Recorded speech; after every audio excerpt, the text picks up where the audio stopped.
Hello everyone, welcome to my channel CIB with Ashok. Friends, आज हम ABM के module D में चैप्टर नंबर 26 का पार्ट 2 करेंगे।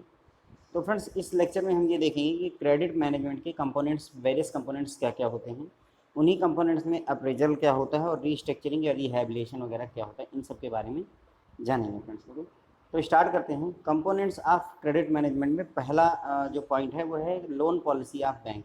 तो हर बैंक को अपनी जो है लोन पॉलिसी फॉर्मुलेट करनी पड़ती है, और अगर कोई भी क्रेडिट प्रपोजल है तो उसको सैंक्शन उसी पॉलिसी के दायरे में ही करना होता है।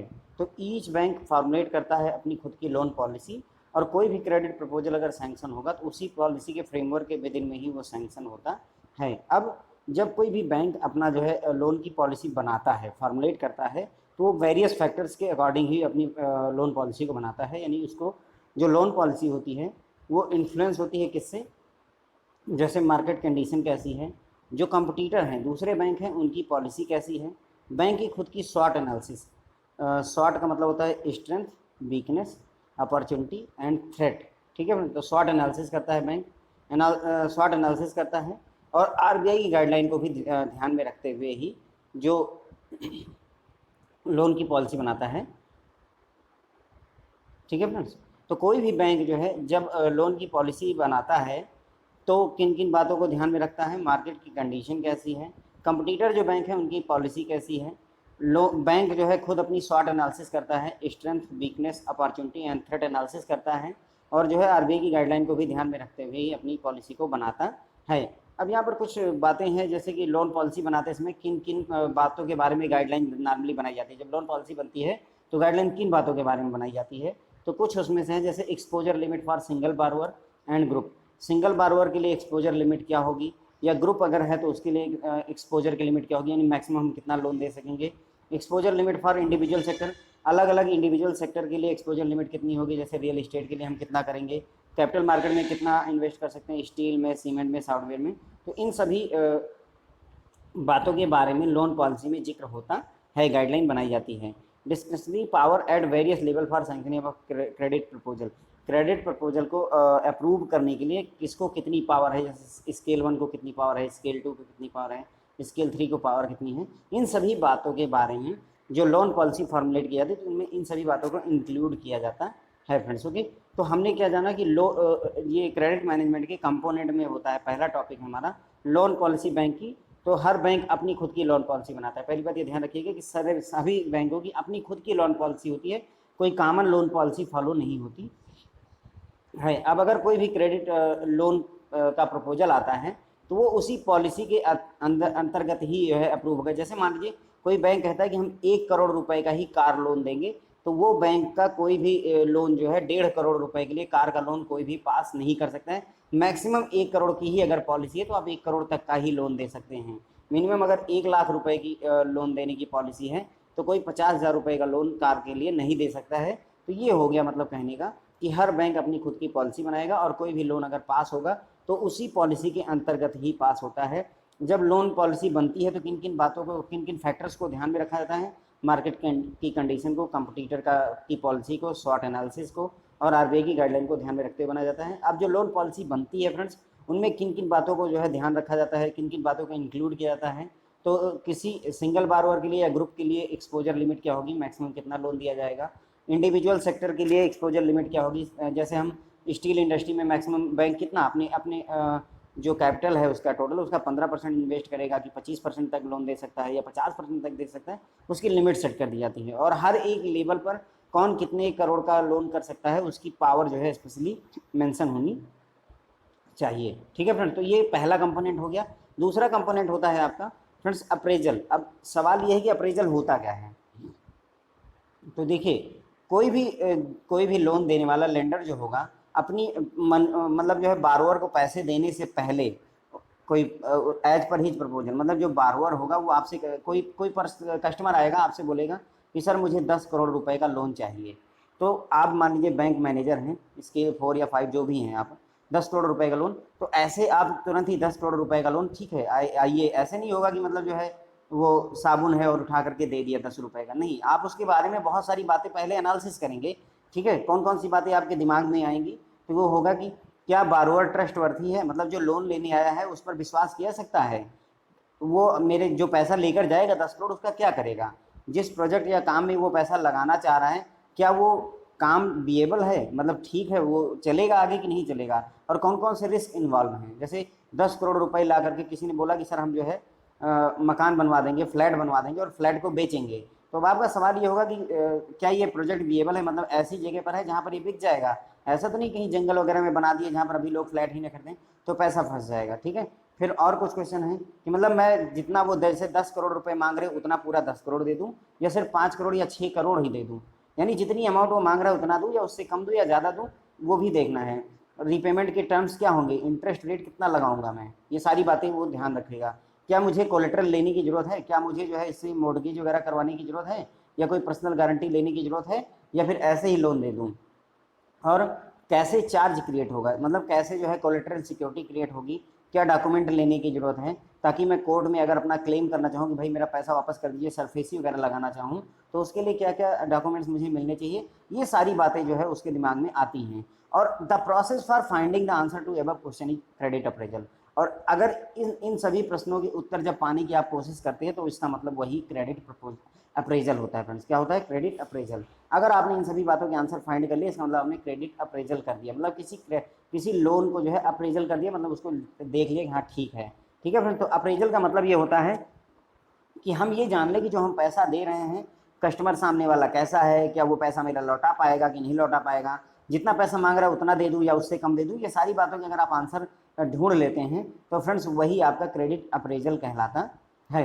अब कॉम्प्लेक्सिटी जो है, किसी क्रेडिट अप्रेजल की कॉम्प्लेक्सिटी डिपेंड करेगी कि कितना है भाई। अगर कोई 1 लाख का लोन लेने आया है तो उतना ध्यान देने की जरूरत नहीं है, लेकिन कोई 100 करोड़ का लोन देने आया है तो बहुत ज़्यादा ध्यान देने की जरूरत पड़ेगी। तो अमाउंट कितनी इन्वॉल्व है, कितने समय के लिए ले रहा है, कोई 5 साल के लिए लोन ले रहा है, कोई 25 साल के लिए लोन ले रहा है, उस पर भी डिपेंड करेगा। लोन किस पर्पज़ के लिए ले रहा है, बारोअर की कैटेगरी कैसी है, रिस्क कितना है, आरबीआई की गाइडलाइन क्या कहती है, इन सभी फैक्टर्स से जो अप्रेजल की कॉम्प्लेक्सिटी जो है वो घटती या बढ़ती है। मतलब एग्जाम्पल के तौर पे स्मॉल क्रॉप का लोन है उसके लिए अलग अप्रेजल होगा, और अगर जो है व्हीकल लोन है, कार का लोन है, उसके लिए अलग अलग लोन अलग अप्रेजल होगा, और अगर कोई इंडस्ट्रियल प्रोजेक्ट है तो उसके लिए जो अप्रेजल होगा वो और बड़ा होगा। मतलब आपको क्रॉप लोन देना है तो हो सकता है कि 4-5 पेज का डॉक्यूमेंट से काम हो जाए, व्हीकल लोन देना है तो हो सकता है 6-7 पेज से काम चल जाए आपका डॉक्यूमेंट्स के, लेकिन अगर आपको इंडस्ट्रियल लोन लेना है तो हो सकता है कि आपको 50 से 60 पेजेस के डॉक्यूमेंट्स लग जाएं।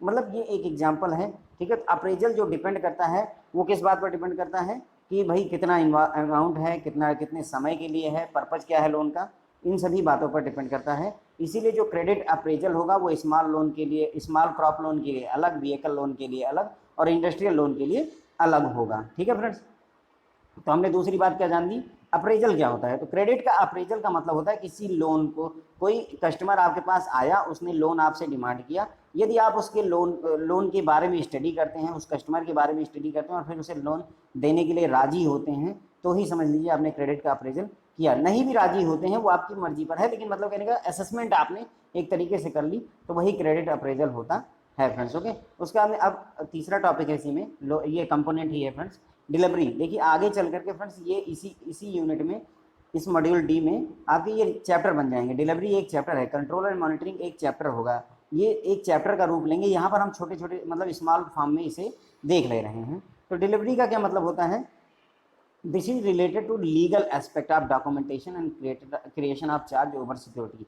तो अगर डिलीवरी को एक सिंपल लैंग्वेज में कहें तो जो लीगल एस्पेक्ट होता है डॉक्यूमेंटेशन का, जो कागजात चाहिए आपको उसके लीगल एस्पेक्ट की बात करें वही डिलीवरी होती है। और चार्ज जो भी, जैसे किसी ने अपना घर गिरवी रखा, या किसी ने अपनी फैक्ट्री गिरवी रख दी, या किसी ने सोना गहने रख दिए गिरवी, या कार खरीदी तो कार जो है हाइपोथेकेट करवा दी, तो ये सभी जो चार्ज उसके ऊपर क्रिएट होते हैं उनके बारे में ही अगर हम बात करें तो वही डिलीवरी होता है फ्रेंड्स। ओके, इसके अलावा भी ये कुछ बातें और डिलीवरी में आती हैं। डॉक्यूमेंटेशन का लीगल एस्पेक्ट होता है, चार्ज ओवर सिक्योरिटी क्रिएशन की भी बात होती है, साथ ही साथ मेथड ऑफ डिलीवरी की भी बात करता है। मतलब जो लोन होगा वो किस रूप में होगा, मतलब हम उसे एक पैसा दे देंगे या कैश क्रेडिट सीसी बना देंगे उसकी, जैसे वर्किंग कैपिटल के केस में सीसी बन जाती है, कस्टमर की कैश क्रेडिट बन जाती है, जितना पैसा वो निकालता जाता है उतने का ही ब्याज उसको पड़ता जाता है। And procedure for disbursal of term loan, और टर्म लोन के डिस्बर्सल के लिए प्रोसीजर भी बताता है कौन, डिलीवरी में। ठीक है, तो डिलीवरी में हम सबसे बेसिक बात ये है कि डॉक्यूमेंटेशन के लीगल एस्पेक्ट को डील करता है और जो सिक्योरिटी के ऊपर चार्ज क्रिएट होते हैं उनकी बातें करता है। साथ ही साथ ये भी बताता है कि मेथड ऑफ डिलीवरी क्या होगा, जैसे मतलब हम एक मुश्त पैसा दे देंगे या सीसी बना देंगे, कैश क्रेडिट बना देंगे, और डिसबर्सल का प्रोसीजर क्या होगा उसके बारे में भी बात करता है। अब लोन आपने दे दिया तो यहीं पर ही आपकी जिम्मेदारी नहीं खत्म हो जाती, कंट्रोल और मॉनिटरिंग भी करना जरूरी होता है। This is necessary not only to ensure end use of the bank fund but also to ensure safety of it. ठीक है, तो हमें ये इंश्योर करना होता है कि इंड यूज ऑफ बैंक का फंड जो है वो प्रॉपर हो, साथ ही साथ उसकी सेफ्टी की भी बात हम करते हैं। जैसे एक कस्टमर ने आपसे 50 लाख रुपए का लोन ले लिया, हाउसिंग लोन ले लिया मान लीजिए, और उसने घर नहीं बनवाया, कुछ किसी और जगह इन्वेस्ट कर दिया। अब क्या दिक्कत होगी कि अगर हाउसिंग लोन आपने करवाया हुआ है और उसने ज़मीन नहीं खरीदी और हाउस नहीं बनवाया, तो अब आप सरफेसी कैसे अप्लाई करोगे, है ना, उसने पैसे कहीं और जो है यूज कर लिए। तो इसलिए इंड यूज पर नज़र रखने की ज़रूरत होती है ताकि बैंक का जो पैसा है वो सेफ रहे। And efficient monitoring is in the interest of borrower as well. अगर अच्छे से आप मॉनिटरिंग कर रहे हैं तो वो बारोअर के लिए भी फायदेमंद होती है। क्यों? क्योंकि अगर कोई फैक्ट्री है मान लीजिए और बैंक उस पर बराबर नज़र रखे हुए हैं तो वो उसको बता सकता है कि भाई, जैसे मान लीजिए पहले कस्टमर बराबर जो है टाइम टू टाइम अपनी किस्तें दे रहा था, लेकिन अब उसकी किस्तें आने में थोड़ी दिक्कत हो रही है, इसका मतलब होगा उसकी हेल्थ डिटोरिएट हो रही है, वो पैसे जनरेट नहीं कर पा रहा है। तो बैंक जो है कस्टमर को ये गाइड करेगा भाई कि दिक्कत आ रही है, आप उसी के हिसाब से सुटेबल एक्शन लीजिए। ठीक है फ्रेंड्स, तो हमने कंट्रोल एंड मॉनिटरिंग के बारे में भी समझ लिया। क्रेडिट रिस्क मैनेजमेंट, अब देखिए रिस्क मैनेजमेंट हमने जो है बीएफएम के मॉड्यूल 2 में क्रेडिट रिस्क मैनेजमेंट को बहुत पूरा एक चैप्टर पढ़ा हुआ है, उसी की ही छोटी सी ब्रीफ बातें कह रहे हैं कि credit risk is a major risk faced by bank and it is very important that suitable policy are put in place to identify major and control this risk within acceptable limit. मतलब credit risk जो होता है friends वो सबसे बड़ा risk होता है जो बैंक फेस करते हैं, इसलिए सुटेबल पॉलिसी होनी चाहिए ताकि हम रिस्क क्रेडिट रिस्क को आइडेंटिफाई कर सकें, उसकी मेजरमेंट कर सकें और कंट्रोल कर सकें, एक्सेप्टेबल लिमिट के विद इन ही इसको रखें क्रेडिट रिस्क मैनेजमेंट में। ठीक है फ्रेंड्स, अब अगला टॉपिक है restructuring and rehabilitation and recovery. ठीक है, रीस्ट्रक्चरिंग, रिहेबिलिटेशन एंड रिकवरी। उससे पहले एक बार जरा सा इन सभी एक बार फिर से थोड़ा देख लेते हैं। तो हमने कंपोनेंट ऑफ क्रेडिट मैनेजमेंट में क्या देखा, loan policy of bank, her bank की अपनी खुद की लोन पॉलिसी होती है, हमने ये बात जानी। ठीक है, उसके बाद में बैंक जब लोन पॉलिसी बनाता है तो मार्केट की कंडीशन, अपने कंपटीटर की पॉलिसी, खुद की शॉर्ट एनालिसिस, आरबीआई की गाइडलाइन, इन सभी बातों को ध्यान रखता है। जब भी लोन पॉलिसी बनाई जाती है तो उसमें सिंगल बारोवर को कितना लोन दे सकते हैं, ग्रुप में कितना मैक्सिमम लोन दे सकते हैं, इंडिविजुअल सेक्टर को कितना लोन दे सकते हैं, किस रैंक का ऑफिसर कितने अमाउंट का लोन पास करता है, इन सभी बातों को ध्यान रखते हैं। फिर हमने पढ़ा अप्रेजल के बारे में।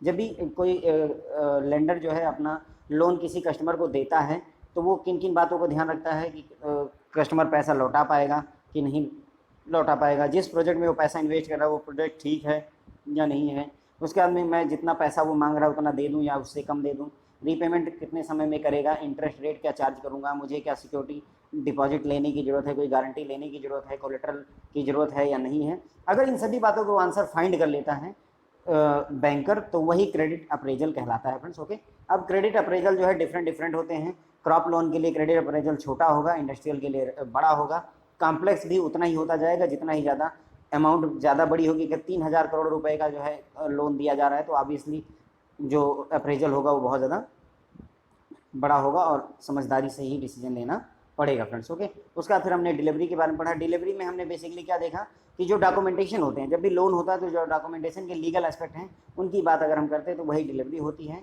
चार्ज ओवर सिक्योरिटी जब हम क्रिएट करवाते हैं, creation of charge over security, वो भी डिलीवरी के अंडर में ही आता है फ्रेंड्स। ओके, फिर हमने कंट्रोल और मॉनिटरिंग की बात की। कंट्रोल और मॉनिटरिंग में हमने देखा कि जो पैसा बैंक दे रहा है उसका इंड यूज प्रॉपर होना चाहिए ताकि बैंक का जो पैसा है वो सेफ रहे। इंड यूज का मतलब हमने ऐसे समझा था कि अगर कोई हाउसिंग लोन ले रहा है तो उससे दुकान ना खोल ले, हाउसिंग लोन ही हाउस ही बनवाए। ओके, अगर इफिशिएंटली मॉनिटर करेंगे तो जो बारोअर होगा उसको भी आप फायदा पहुंचा सकते हैं। अगर आपको लगता है, बैंक को लगता है कि कस्टमर प्रॉब्लम फेस करने वाला है तो वो उसे सजेस्ट करेगा, उसे बता देगा कि हाँ आगे डिफिकल्टी आने वाली है, आप थोड़ा सावधान हो जाइए, अपने बिजनेस को संभालिए friends. Okay, credit risk management को हमने पूरा एक चैप्टर पढ़ा हुआ है। तो क्रेडिट रिस्क मैनेजमेंट जो है सबसे बड़ा रिस्क होता है जो बैंक फेस करता है, इसलिए सुटेबल पॉलिसी बैंक में होनी चाहिए ताकि क्रेडिट रिस्क को आइडेंटिफाई किया सके, उसकी मेजरमेंट की जा सके और कंट्रोल किया जा सके, और कंट्रोल भी विद इन जो है आपका लिमिट में ही किया जा सके फ्रेंड्स। ओके, ठीक है। तो अब अगला टॉपिक उठाएंगे friends, restructuring, rehabilitation and recovery के बारे में पढ़ेंगे फ्रेंड्स। तो देखिए, रीस्ट्रक्चरिंग, रिहैबिलिटेशन एंड रिकवरी का क्या मतलब होता है। रीस्ट्रक्चरिंग का मतलब ये होता है फ्रेंड्स कि जैसे मान लीजिए जो है कोई लोन 5 साल के लिए दिया हुआ है और जो कस्टमर है वो पैसे नहीं लौटा पा रहा है, तो इसको 7 साल के लिए कर दिया ताकि उसकी किस्तें घट जाएँ और वो पैसे लौटा सके। रिहैबिलिटेशन का मतलब होता है कि उसको कोई कंसेशन दे दिया गया। कंसेशन दे दिया गया मतलब पहले 8% इंटरेस्ट रेट था और अब 7% इंटरेस्ट ले रहे हैं। या फिर जो है आप ऐसा करिए कि मान लीजिए 10 करोड़ का लोन दिया था और नहीं कंपनी चल पा रही, तो उसको 2 करोड़ का क्या और लोन दे दे, तब वो रिहैबिलिटेट हो पाएगी। ठीक है। और रिकवरी उस केस में होती है जब बिलफुल डिफाल्टर हो जाए और पैसा ही न लौटाए, तो उससे हम रिकवरी कर लेते हैं फ्रेंड्स। ओके, तो जैसे मान लीजिए कस्टमर बैंक से पैसे लेकर गए, तो 2 तरीके के कस्टमर होंगे। एक कस्टमर ये होगा जो कि मतलब पैसा ले गया और लौटाना ही नहीं चाहता, उसे बिलफुल डिफाल्टर कहेंगे फ्रेंड्स। और एक कस्टमर ऐसा होगा जो लेकर गया है और अपना बिजनेस चला रहे हैं, लेकिन मान लीजिए उसे बिजनेस में प्रॉब्लम आ गई है, तो उस केस में बैंक क्या करेगा, उसको देखेगा कि क्या हम इसकी हेल्प कर सकते हैं। ठीक है।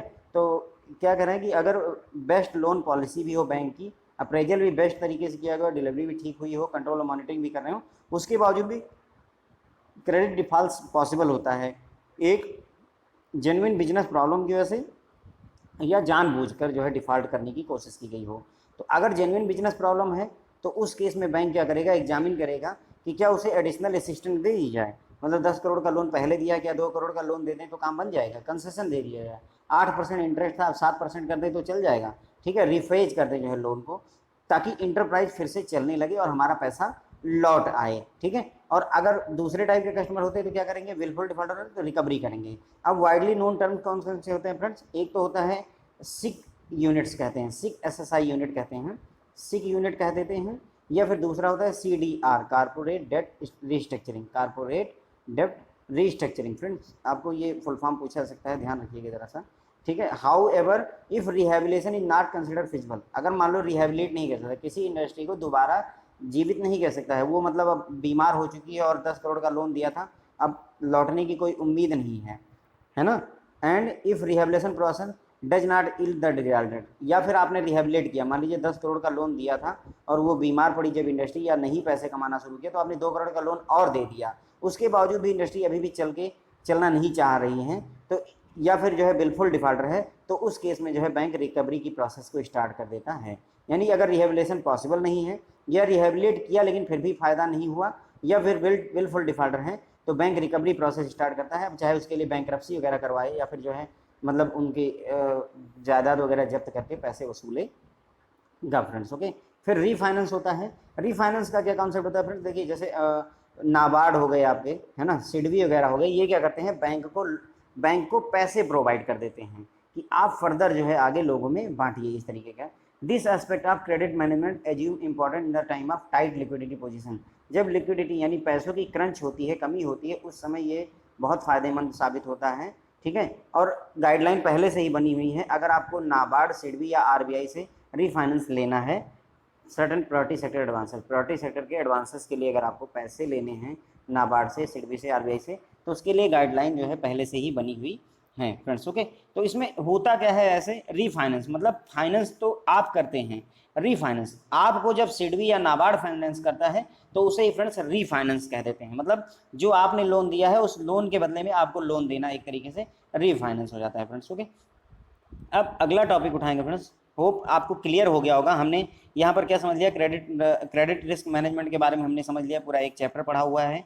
रीस्ट्रक्चरिंग, रिहेबिलिटेशन के बारे में भी हमने जान लिया कि अगर कस्टमर बिलफुल डिफॉल्टर है तो उससे तो पैसे वसूलने, रिकवरी ही करनी पड़ेगी। अगर जेन्युइन बिजनेस प्रॉब्लम है तो हम ये देखेंगे कि क्या उसे कुछ और पैसे दे दें या कंसेशन दे दें तो बात बन जाएगी, ताकि इंडस्ट्री दोबारा चलने लगे। और इसके लिए जो टर्म वगैरह यूज होते हैं वो corporate debt restructuring, CDR use होता है फ्रेंड्स। ओके। और अगर जो है आपने रिहेबिलिटेशन किया और कोई फ़ायदा नहीं हुआ या रिहेबिलिटेशन पॉसिबल नहीं है या बिलफुल डिफॉल्टर है, तो आप रिकवरी प्रोसेस के लिए आगे बढ़ जाते हैं फ्रेंड्स। ओके। रीफाइनेंस में हमने क्या देखा, जब नाबार्ड या सिडबी या आरबीआई बैंक को फाइनेंस करता है, बैंक को लोन देता है, तो उसे ही फ्रेंड्स रीफाइनेंस कर देते हैं। और ये किस पर्पज़ के लिए होता है, ताकि प्रायोरिटी सेक्टर के जो लोन देने हैं उनके लिए पैसे प्रोवाइड करते हैं नॉर्मली ये लोग फ्रेंड्स। ओके। अब role of RBI guideline in bank credit management. अब जो यहाँ पर हमने एक टॉपिक, पहला टॉपिक क्या निपटा दिया फ्रेंड्स की क्रेडिट मैनेजमेंट के कंपोनेंट, वेरियस कंपोनेंट्स क्या क्या होते हैं वो पूरे देख लिए हमने। क्रेडिट कंपोनेंट क्या क्या होते हैं, लोन पॉलिसी होती है बैंक की, फिर हमने अप्रेजल देखा, ये भी उसका एक कंपोनेंट है। ये मतलब अगर आप क्रेडिट की बात कर रहे हैं, क्रेडिट मैनेजमेंट की, तो ये सारी बातें आपको पता होनी चाहिए। डिलीवरी की बात की हमने, फिर हमने कंट्रोल और मॉनिटरिंग भी इसी में ही एक है, फिर क्रेडिट रिस्क मैनेजमेंट में भी, फिर रीस्ट्रक्चरिंग और रिहेबिलिटेशन भी इसी का कंपोनेंट होता है, और फाइनली हमने रीफाइनेंस की भी बात कर ली फ्रेंड्स। ये सारी बातें मेरे ख्याल से एक एक चैप्टर में कन्वर्ट होगी और इनके बारे में हम डिटेल में पढ़ेंगे फ्रेंड्स। ओके, अब आरबीआई भाई देखो, जब भी बैंक कोई अपनी पॉलिसी बनाता है उसमें आरबीआई की गाइडलाइन को जरूर से जरूर ध्यान में रखता है। तो आरबीआई की गाइडलाइन का बहुत ज़्यादा इंपॉर्टेंट रोल होता है बैंक के क्रेडिट मैनेजमेंट में। ओके, तो RBI has direct influence on credit management of any bank in India. किसी भी बैंक में जो कि भारत में है उसके क्रेडिट मैनेजमेंट पर आरबीआई का बहुत ज़्यादा सीधा इन्फ्लुएंस होता है।